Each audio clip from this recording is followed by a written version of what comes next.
Wewe Kasongo, vile umefukuza Machogu, mzee ya maana, umemwambia aende nyumbani. Ngoja kidogo atakuja. Ukafukuza Machogu, nikamuuliza Kasongo, sasa jamii ya Wamugusii katika hii serikali imebaki na nani? Na hii mtu hana adabu. Kasongo hana adabu. Unajua niliambia nini? Ama wacha niwache.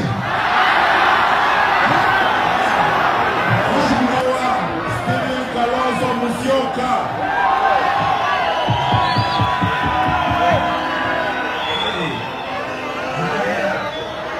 Abadoshi.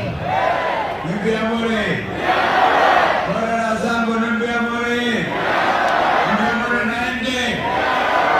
Mimi nimewahi kuja hapa Gusii Stadium mara nyingi. Lakini leo imetiani. Watakupatia Fred Matiang'i kaenda tume serikali. I'll put a question. As many as of the opinion that Fred Matiang'i tupungana zote pamoja sisi kutoka hapa turudi nyuma. Kila mtu hapa youth achukue kura yake. Wangapi wako tayari kuchukua kura?